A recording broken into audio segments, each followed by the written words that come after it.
I was born on July 22nd, 1985, in Fort Knox, Kentucky. It's a hot ass day, and my first baby picture, I've got two cut marks on my face and I was bleeding from where, when I was born, my hand got caught up and cut my face open.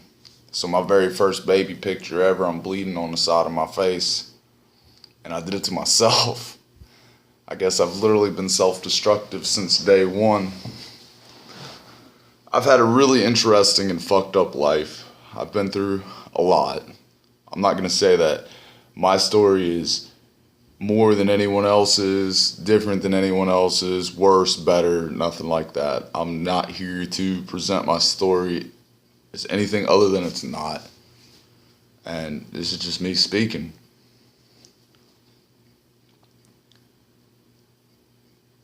I never really knew my mom at all. Like, I hadn't seen a picture of her or nothing.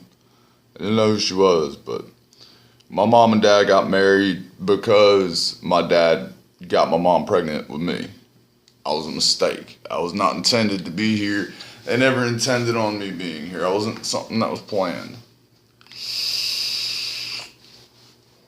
A couple months after I was born, moved out to Italy, lived in Italy for a couple years. My little sister and my little brother were both born in Italy in 1986 and in 1987. Spent a couple years there, obviously too young to understand or know what Italy was really like. Just a couple of still frames in my mind. So spent 2-3 years over there. My dad got shipped back to the U.S. And we got a little apartment, townhouse, and it's some of my first memories on life. I remember being locked in this empty room, no furniture, no nothing, literally an empty room. And I remember screaming to have to use the restroom. And my mom, I can hear her screaming at my dad in the background, but nobody ever fucking let me out. So I was locked in an empty room, pissing shit in the corner. As a little kid. That's some of my very first memories. No joke. Stared out that window for hours, man. I could probably still draw what I saw out that window. It's just a fucking highway.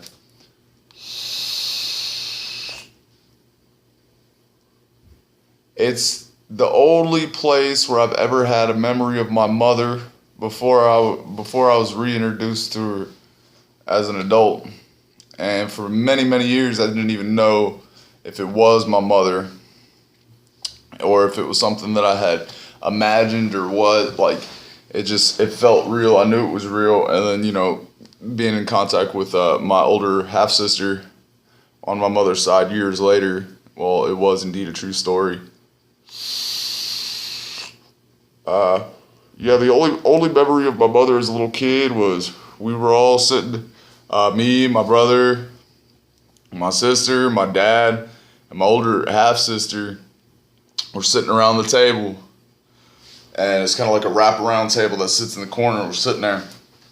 And I remember my mother, there's an island, and she's got plates of spaghetti, or not plates, but bowls of like spaghetti or SpaghettiOs or something like that. I'm pretty sure it was SpaghettiOs. Definitely a pasta though. And I remember her screaming and going off on my dad. And I remember just kind of being frozen and seeing the hatred that she had in her face. I didn't even know who that woman was,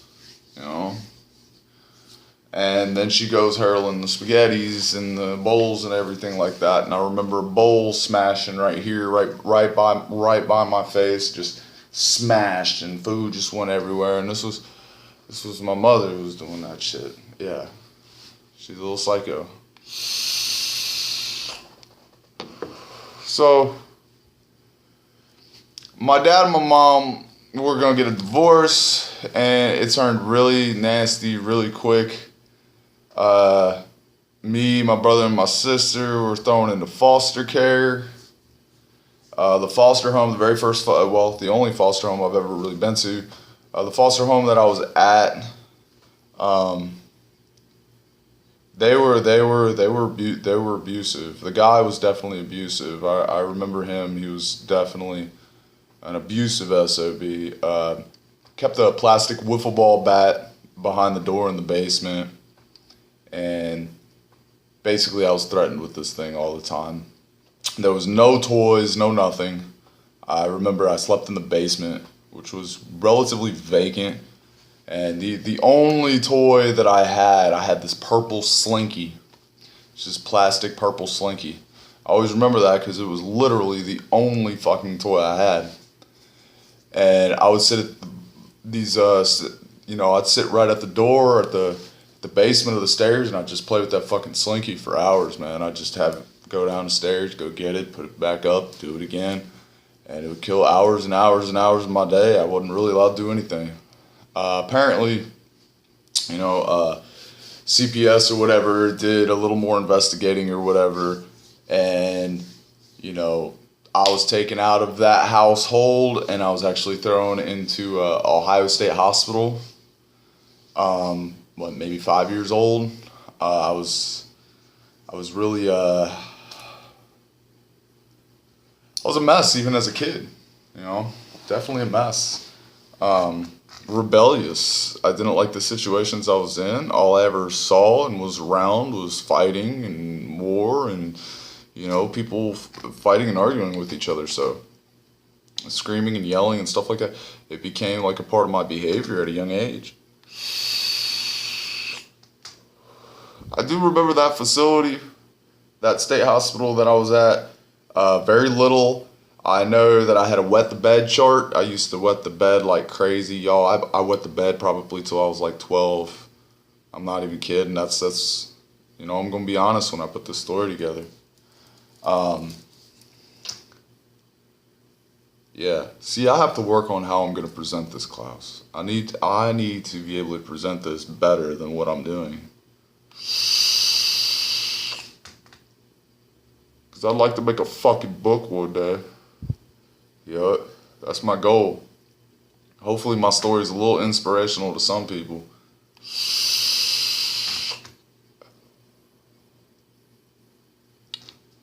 So, yeah, I had a wet the bed chart. I remember my father coming to visit one time while I was there.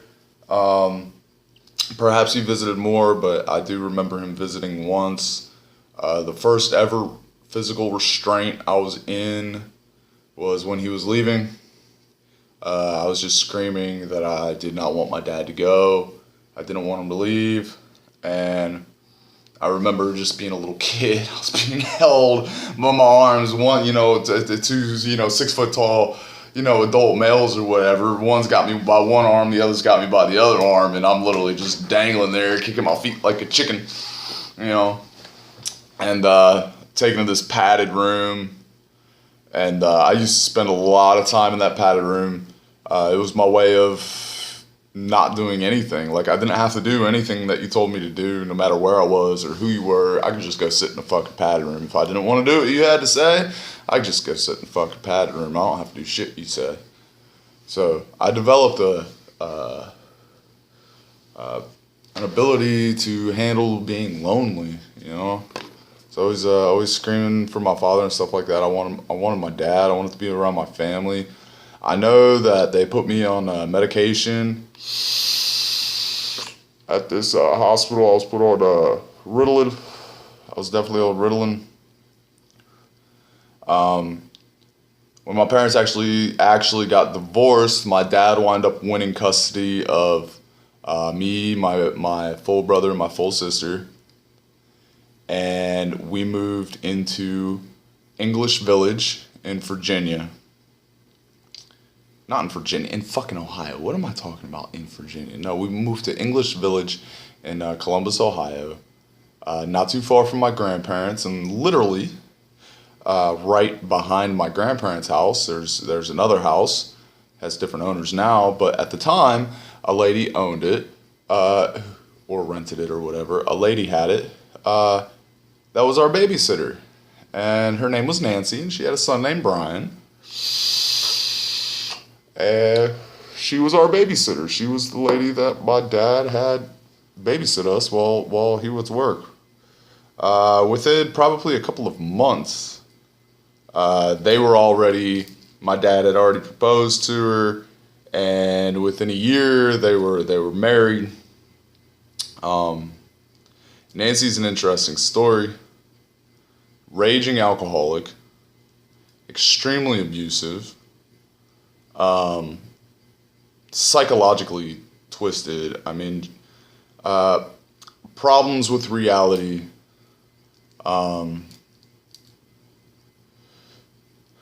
At the same time, the only woman that I ever really called mom. I called her mommy as a kid. They got married. She wound up moving in with us into the house in English Village. We used to play. There's milkweeds out back, and me, my brother, sister, and whatnot, and Brian. We would all, pick milkweeds and take the little shit inside of them and just throw them in the backyard. And we all had our bikes. Bikes was a really big thing in our family. Loved bikes. And I remember that's where I got 24 stitches across my forehead. I was in a bike wreck. Damn, it's like this corner, and this one root sticks up on that corner, and like I just had a feeling before I wrecked that something was gonna happen. Like I just had a feeling, and sure enough, man, I hit that stump, and I guess it knocked me out for a second. The handlebars went into my stomach, and my head went straight into the concrete. And this is that conglomerate type concrete that's got the pebbles in it and stuff like that. It's not like smooth regular concrete. It's got the rocks in it and stuff like that. That's that old school kind of sidewalk that you'd see. So this stuff was not flat. Wound up getting 24 stitches in my forehead. It knocked me out. I remember trying to stand up, and I didn't even feel my head at all. Like, I didn't feel my head at all. And when I tried to stand up, I couldn't fucking see because there was so much blood pouring into my eyes. I couldn't see. And when I tried to stand up, I couldn't feel my head, but it was probably one of the worst pains in my stomach that I had ever had. Them handlebars hit me so hard in the stomach. And when I stood up, when I tried to stand up, it felt like my muscles were just ripping apart. It was really fucking painful. Taken to the bathroom, Nancy helped clean me up. 911, I got put in the back of an ambulance and was lightheaded, passed out, wound up passing out, lost too much blood. So for about the next year or so, I had this beautiful big ass scar on my forehead, which is actually still there. I guess, like I said, I'm kind of like wine, find it with time, Healed well. It took long enough, but I had this huge scar right in the middle of my forehead of 24 stitches when I was a little kid. While I lived in English Village, I was going to Robinwood Elementary. It's kind of funny, and it really makes me feel old because the building that used to be my elementary school is a fucking insurance company now. It's like, yeah, I know, I remember what it was set up like on the inside, and I think to myself, how are they using that for an insurance company? But I guess they can. Interesting setup. I remember how it was built. It was a cool school. Very open floor plan. I liked it. Oh, I was getting in trouble in school already. I was getting kicked out of school. In elementary school, I was getting kicked out of school. I remember specifically getting in trouble for cheating on a spelling test. I used to always write down all the words and put a list real small in my desk.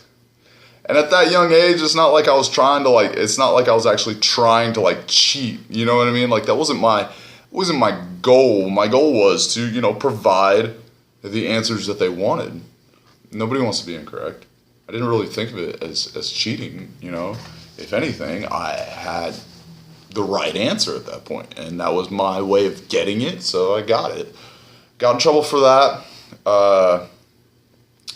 know that I got kicked out of school and got in big trouble for stealing money out of kids' not lockers, but kids' desks. These are the old school desks, you know, just a desk on top and a little wraparound on the bottom where everybody puts their books and stuff. It's got a little pencil holder. People would always put their change and stuff like that in their pencil holder, or their kudos bars. I remember kudos bars was a big thing. And I never had this stuff, man. My mom, my dad, you know, my stepmom, whatever. There was never, ever a fucking dollar. Here, go get a soda at school. You know, like never, ever anything extra. And I always saw all these kids with all this, you know, just little fucking luxuries that people don't even fucking think of. Like it's whatever, you know. Your mom packed a fucking Twinkie in your lunch today. I never got a fucking Twinkie. So if I saw a Twinkie sitting in your desk, I'd come and take your Twinkie as a little kid. Your mom and dad go give you another Twinkie tomorrow. I ain't gonna get one tomorrow either. So, wrong of me, you know. But even at a really young age, I guess I was kind of picking up on bad behaviors, you know.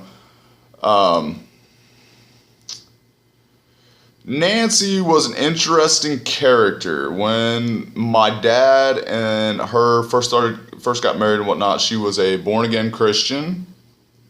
And to this day, she presents herself as a born-again Christian. She was really into the church and stuff like that. And I know as a young child, every day, lunch, if it was like summer break in between school or something like that, every lunch day we'd have Bible study where she would read us Bible stories, and then we'd discuss different things afterwards. And I got to learn Christianity fairly well from that.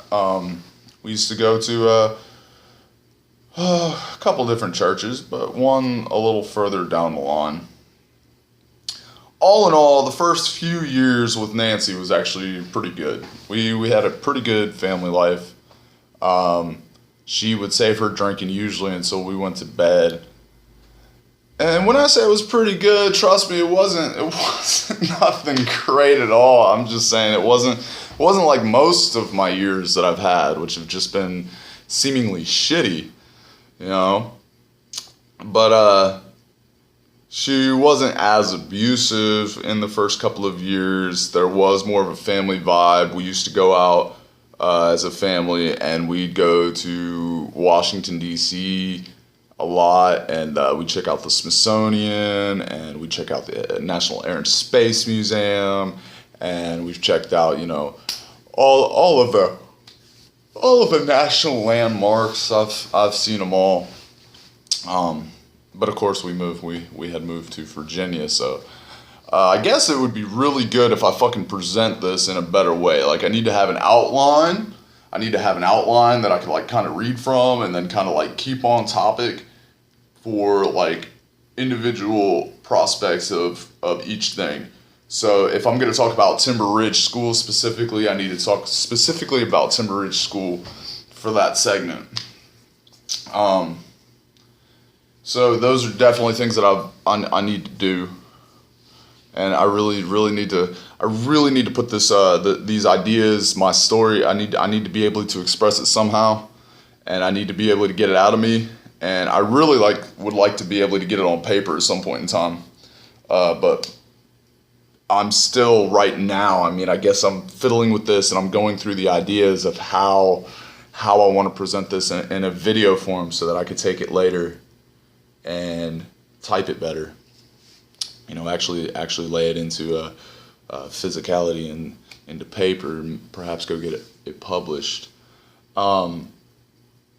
Through the years before the age of 18, I moved, either literally moved from household to household, or from one facility to another facility. Approximately 35 times, from when I was born. There was a couple. There was the foster home, and there was the hospital as a child. But majority of them picked up from age 11, 12 to 18. And a lot of facilities in between there. I was jailed and incarcerated, I believe, 12 separate occasions as a child.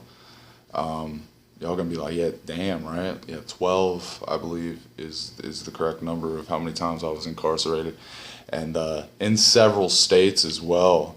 And we'll get into that as my story goes on. But I mean, I was a convicted felon at the age of 16. I was tried as an adult. And I turned around and I got a bachelor's degree in criminal justice. Well, I don't know if my credits still stand, probably not.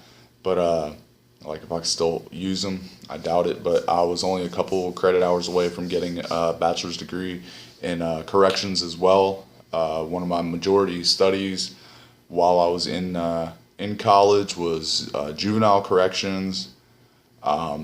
Not only did I get to study it from the law side and to be like a staff member, or what a lot of COs, social workers, child care workers, not only have I studied what they go through and how they're trained to handle things, and how different programs are run and stuff like that. I also have the firsthand experience of what it's actually like to be one of the inmates, and not just for one small stay, not for just a brief encounter or anything like that. When I was 16, just at 16, I was facing a potential 18-year sentence. So being 16 years old and thinking to myself, every breath that I've ever taken, let's recycle that into a prison. Let's do it there. Yeah, I plea bargained that as quickly as I could. Yeah, they're definitely a system of fear. They definitely keep people afraid of them. You don't stand up for a judge when the judge walks in the room because you think this is some great character or anything like that. You don't stand for respect out of them. It's not that. You stand because you're told to, and you better do what you're told in front of a fucking judge. It's a disgusting system. Thou shalt not judge. Thou shalt not judge. Well, just for all the judges out there that preach all this Christianity crap and all this religious crap while they're behind the fucking stand and the judge chambers and stuff like that, you know exactly what I'm talking about. We have laws against that in this country. You're not supposed to be doing that. That's wrong. There's a separation of church and state, and the fact that you as a judge, you are a judge judging other characters. For one of those individuals to call themselves a Christian and actually believe in the indoctrination that they've been given throughout their lifetime, and that they've been brought up in or learned or converted to or whatever, the fact that they have something in their brain where they can logically accept that somebody died and came back to life, it's not scientifically fucking possible, okay? 2,000 years ago especially. I mean, nowadays we do have, to an extent, we can revive you and life support and stuff like that. But you don't fucking walk on water. People don't fucking do that. It just does not fucking happen. Science does not allow that shit to happen. But yet these individuals think that kind of special shit happened just for one person. You know what I mean? And then these people are actually in power over other people. You have to twist your logic to think that somebody actually walked on water. You have to twist your own logic to think of that. Nobody thinks of that. Ask a 3-year-old, ask a 4-year-old, can you walk on top of the water? They're going to look at you like you're a fucking idiot. I'm going to get really into depth. My intention is to get really into depth. I want to be able to talk about religion. I want to be able to talk about politics. I want to be able to talk about things that I've went through that have helped me discover who I am as far as what I believe, faithfully, religiously, personally, philosophically. So I'll be presenting those